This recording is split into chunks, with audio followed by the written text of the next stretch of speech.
guys, di sini saya akan menjelaskan tentang basic configuration. Oke, yang pertama di sini ada hostname atau router identity. Router identity atau hostname digunakan sebagai pengenal atau identitas mengenai router itu sendiri. Setting hostname bisa dilakukan secara GUI maupun CLI. System identity. Yang kedua di sini ada IP address. Belajar membuat IP address pada perangkat router board. Setting IP address bisa dilakukan secara GUI maupun CLI. IP address ini adalah sebuah alamat yang mengidentifikasi perangkat di internet. Lanjut, yang kedua di sini ada IP address CLI. Yang pertama, perintah masuk ke suatu menu, perintah kembali ke direktori sebelumnya, perintah kembali ke direktori lalu, perintah masuk ke konfigurasi IP address, perintah melihat konfigurasi IP address. Perintah lainnya dikonfigurasikan IP address, yaitu ada add menambahkan IP address, remove menghapus IP, disable mematikan IP address, set atau edit memodifikasi IP address. Perintah menambahkan konfigurasi IP address dan verifikasi. Perintah menghapus konfigurasi IP address. Sebelum menghapus IP address, lakukan pengecekan list nomor urut IP dulu.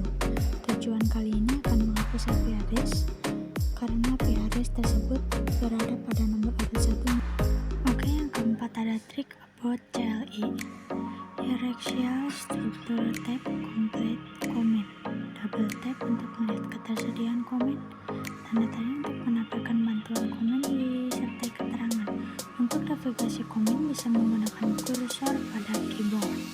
Yang kelima ada IP service. IP service merupakan berbagai cara untuk masuk atau login ke dalam router host. Dapat juga digunakan dalam membatasi user untuk login dari salah satu service dengan cara mematikan atau merubah nilai port pada service tersebut. Yang kelima ada IP service lab. Disable semua service kecuali SSH dan Winbox. Merubah port SSH menjadi 9022 dan Winbox menjadi 3000. Login kembali ke router menggunakan default port. Login kembali ke router menggunakan port yang sudah dirubah.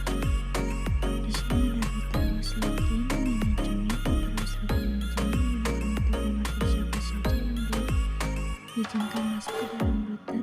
Untuk mengatur dan membuat siapa saja yang boleh masuk ke dalam router, terdapat dua option, yaitu local database dan radio server. Manajemen user dapat dilakukan dengan grup atau user. Lanjut, router host login manajemen user. By default, Microtik menggunakan user ID dan password untuk login. Selain itu, kita bisa membuat user baru dan memberikan hak akses yang berbeda terhadap user tersebut.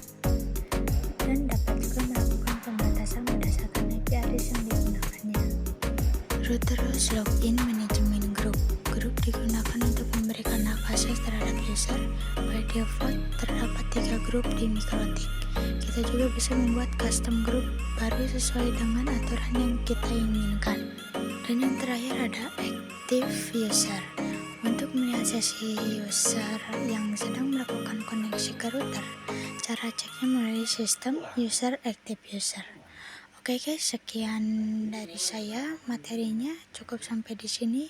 Sampai jumpa di materi selanjutnya. Terima kasih.